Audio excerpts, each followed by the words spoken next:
All the way back in high school, I knew a friend of mine who's now an infantryman. One day I approached him and looked over his shoulder, and on his computer, I saw a picture of a blue haired man with flowing locks. I asked him who that was, and he said it's the most horrible bastard in the history of all fiction. I then asked him how that could be, and he told me to read a story called Berserk. About a week after that, I looked up in the Golden Age arc trilogy that I made a video about for Valentine's Day last year, and I found myself utterly entranced in this fantastic world of love, revenge, horrifying violence, and also incredible tenderness. I decided to watch the original 1998 anime series, and then once I got to university, I decided to start reading the manga. Within about 6 months, I had read the entire manga, and I just found myself utterly entranced in this fantastic world of pixies and dragons, trolls, ogres, but most importantly, human, flawed people. The series hasn't had just this impact on me. It has had this impact on thousands, if not potentially millions of people across the world. Some who are just happy to read it, and others who take that inspiration and transform it into beautiful things in their own right. Among these include mangakas and anime creators. Others have crafted interactive experiences, and perhaps most fascinatingly, music composers. However, I think in order to get into what separated this manga just from being a solid adventure action story into a true masterpiece, we need to dive into the formative chapter that transitioned this from just a great pulp adventure into that masterpiece. The manga begins in media res. The first two chapters are fairly straightforward Monster of the Week chapters, with the first one being a devious ploy by Guts to corner a serpentine baron of brigands inside of an entire town full of innocents that he's been extorting for people and money, and that Guts baits him into fighting him inside, so that way he can not only just cut him apart, but torture him for information to find the faction that rules him. And the second chapter is Guts and his new traveling companion, Puck, fighting off an army of possessed corpses in the middle of a forest as a pair of innocent travelers get caught in the fray. This is all lead up into the third major subsection of the Black Swordsman arc, and these chapters are named none other than the Guardians of Desire. The plot's pretty straightforward. Guts walks into this town, witnessing an innocent young girl pleading outwardly and passionately that she did not consort with the devil and that she's not a heretic before a crowd of terrified bystanders. With the exception of 3 sets of eyes to the audience of this senseless tragedy, you have none other than the crafty Guts, who picks up the head of the girl and uses it as an opportunity to make a threat to the second set of eyes, an obese nobleman who's known only as the Count, a sadistic and cruel man that takes an unsettling pleasure in the witness and ordering of these executions, and thirdly, the one-eyed look of a hidden bystander by the name of Vargas, a man with a connection to the Count.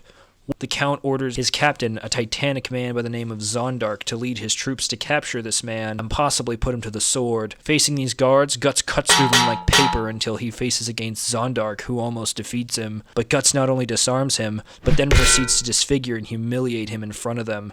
More guards start pouring in, and a smoke bomb give him aid to escape. It's at this point that he meets Vargas, who takes him to his quarters, where he outlines the situation in the town.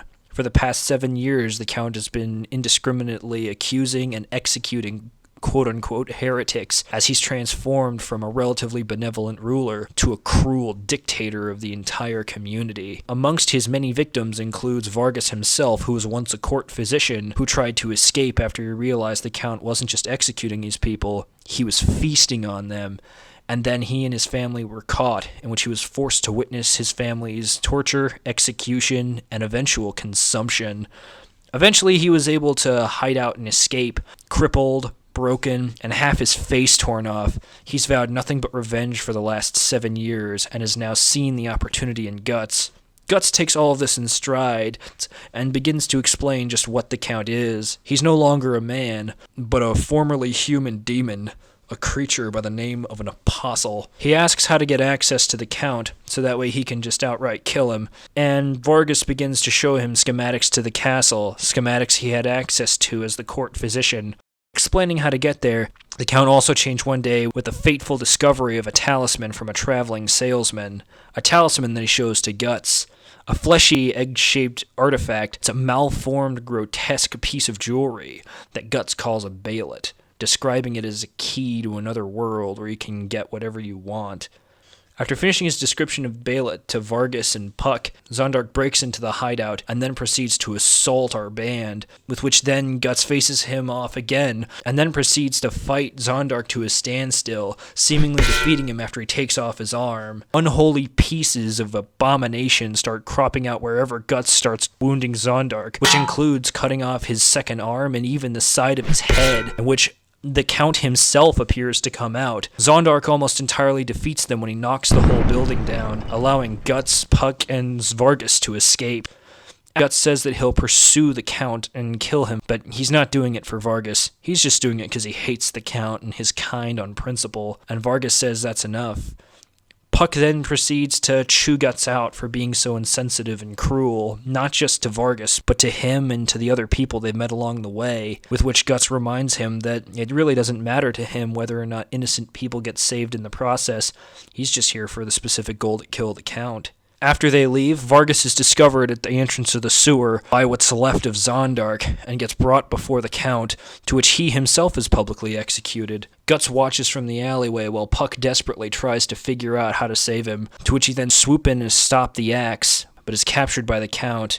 With Puck unable to and Guts unwilling, Vargas himself pleads for Guts to get him retribution for the Count's evil crimes, as his head is cleaved from his body. Night falls the castle town, and the Count takes the newly captured Puck to the fourth set of eyes who's seen all these beheadings, his daughter Teresia. His daughter is a young girl, cold to her father's approaches, but seemingly naive and innocent. She accepts the gift, thanking her father, and as he approaches her, she rejects him, and he orders his courtiers to leave, and as he leaves her room, he's visibly shook up by her rejection. As the evening goes on, Puck gets her to open up to him, and she explains her father was once a harsh yet benevolent ruler, a man who didn't execute indiscriminately, but vowed to protect his kingdoms from true heretics, and passionately loved his family, which included doting on his daughter, as well as devoting himself to his lovely wife. Guts goes out to the mass grave where all the bodies of the heresy executions are being buried, takes out the servants of the Count there, and is haunted by the ghosts of his victims, screaming and begging him to get revenge on the Count for his crimes against them, and eventually Guts screams at them saying that he's not going to kill him for them, but he's going to kill them for him. After infiltrating the castle, Guts then faces Zondark for the final time. Zondark, now fully mutated and decayed into an eldritch abomination, attacks Guts on a series of secret stairways that lead up the spine of the castle. After cutting off multiple limbs and having multiple staircases destroyed, Guts can barely begin to even think of parrying the Lovecraftian onslaught of this creature's extended limbs. Its overconfidence, the creature implanted into Zondark then boasts of its immortality, with the exception of the mortality of its own head. And in doing so, Guts then cuts the head of the creature off of Zondark's body as it tumbles into the everlong stairwell. And just as the creature is extending its corrupting tendrils to Guts across his 6-foot-tall shank, Guts then slams it against the stone wall, splattering it. Defeating Zondark, he then faces the Count's army one final time. He cuts through a small volley of men, but then facing the second Adonis-like champion of the Count's army, a man seemingly rival to Zondark's power and strength. However, in 2 strikes, he cuts through this man and a stone pillar, spurring the entire army to sprint away in fear of Guts' amazing might. At this point, victory seems all but assured for Guts as he strides into the Count's throne room, seemingly the only thing between him and his gory victory being the simpering figure of the chief advisor to the Count himself, a mousy man by the name of Dahl. However, it's at this point that the Count reveals his true form, that of a horrifying eldritch slug man. The fight is less of a Dark Souls dance of dodging, weaving, parrying, and thrusting, and more or less just an attempt of Guts to survive. He attempts to take off limbs of the creatures, but they just grow back bigger and more powerful, and he has to start outthinking his opponent. Now, with himself on the prowl, the Count seemingly sees Guts hiding behind a pillar and destroys the pillar and the man behind it. However, he realizes too late that it is his advisor Dahl disguised as Guts. As Guts goes in for the kill, the Count pulls out just in time, only to have part of his body cut off and knocks Guts into the wall. It's at this point that the castle starts crumbling, and Puck, gaining permission from Teresia to leave his room to find his friend Guts, finds this commotion, and Teresia, wanting to know what's going on, finally leaves her room in 7 years. She goes to the one place she knows where someone she might trust can be, her father's throne room, sees this horrifying creature in place of her once stalwart father, lost for words, and the Count himself, terrified beyond creation that his daughter now knows his secret. He lashes out, however, at the last second, Guts pulls Teresia to use as a human shield, with which the Count finally stops, and then Guts breaks out his secret weapon, the cannon he has built into his arm. This staggers the Count and gives Guts more than enough time to carve the Count's head off of his fleshy tank-like body, and he then begins to sadistically torture the seemingly immortal Count as he humiliates him in front of his daughter, asking him where the God Hand is, the beings who gave him the power that he had.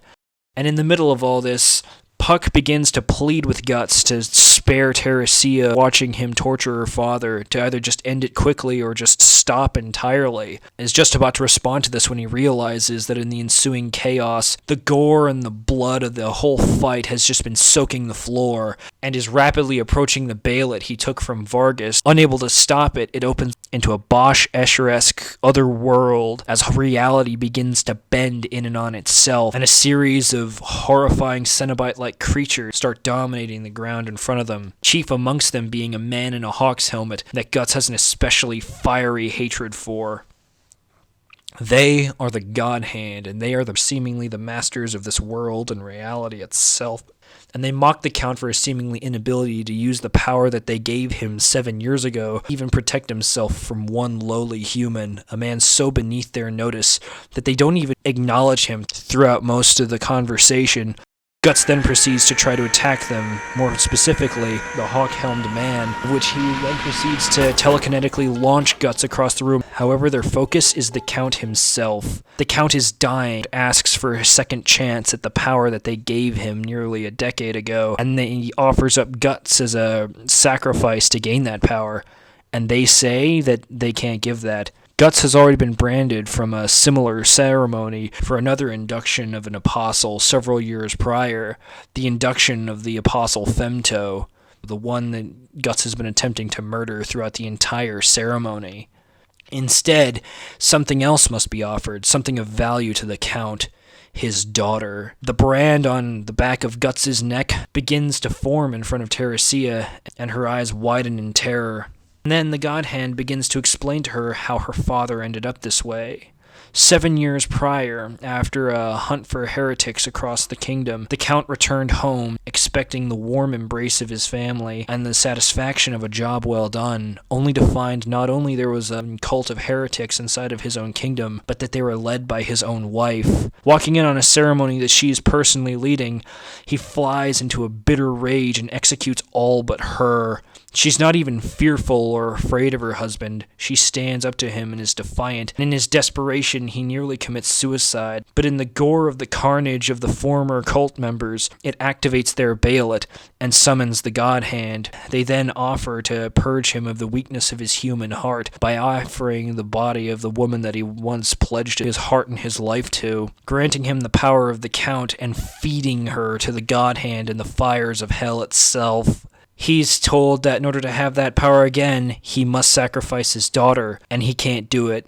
He begins to babble in fear and desperation that he doesn't want to die, but he can't utter the words to sacrifice his daughter. Eventually, a whole chain of bodies rises out of a vortex of madness itself, with at the very head of it being Vargas. At last getting his revenge, they grab the Count and drag him into a vortex of fire and pain. With this final sacrifice, the Escher-like hell of the other world at last phases out of existence, and all that's left is the body of the Count itself at the center of the room. Teresia is not just weeping. Guts staggers up to her, just beginning to recover from the demonic pain of the underworld, and he asks her what she's thinking. She says that she wished she never left her room, that life never changed, and that her father was still here. She says that she wishes she can end it all.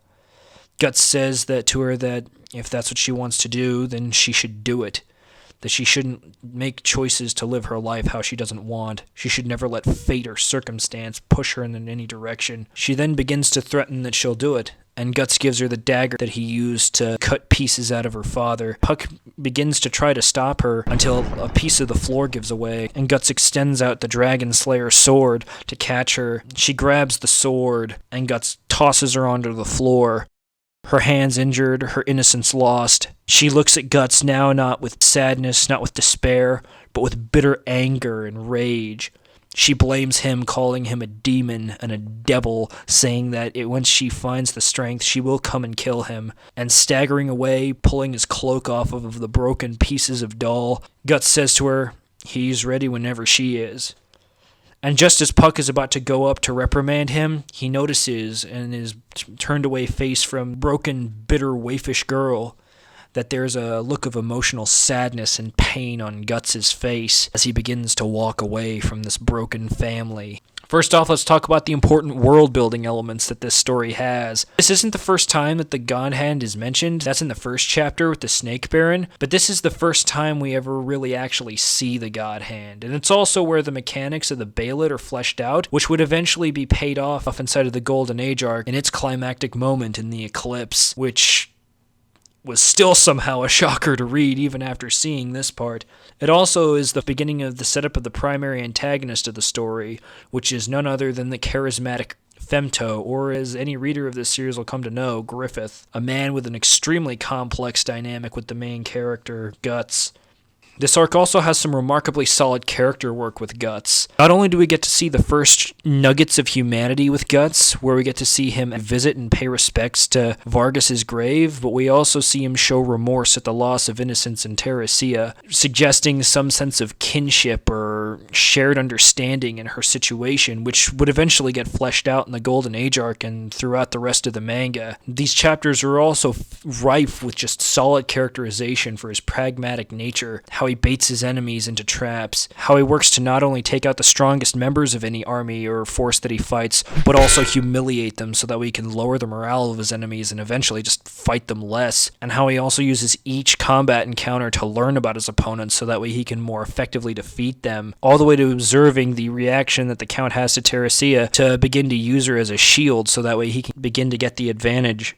However, if I was to say that Guts was the best character in this arc, that wouldn't even be close to true. While Guts is kick-ass as always in this, it's really the Count that steals the show. Appears to be a grotesque and sadistic noble who is ordering public executions almost entirely for his own pleasure, very much like the Snake Count in the very first chapter, but in this story, there's a lot more development. His interactions with his daughter showcase a softness, a sense of actual fear, not of physical harm, but of how he's perceived by his daughter, how he wants her to think of him. With the actual fleshing out of his backstory, not just from his daughter, but also from the God Hand itself, you really get a sense of an aristocrat driven by loyalty and virtue, a noble in almost every sense of the word, dedicated to his principles almost to the point of harshness, after discovering a world that he once thought he was keeping pure, and the people that he thought were as pure as he considered himself to be were, in point of fact, as corrupted as those he fought, breaks him and pushes him to purge himself of what he considered his weakness. He's a character of whom themes of religion, dedication, and morality would become fleshed out in different ways with other antagonists as the series would go on, and an antagonist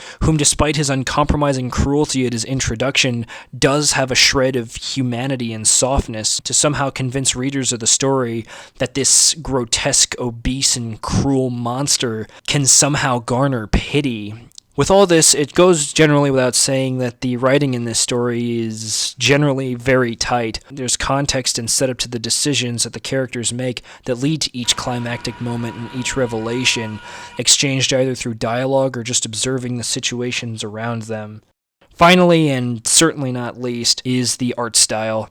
The previous chapters were very straightforward fantasy, including the likes of serpent men and skeletons, but this is really the first time that the whole series goes truly into a Lovecraftian soup of complete and utter insanity. The design of the Count itself is probably one of the best monster designs I've ever seen, and the fact that it manages to mix MC Escher and Hellraiser in there almost seamlessly is just legitimately impressive.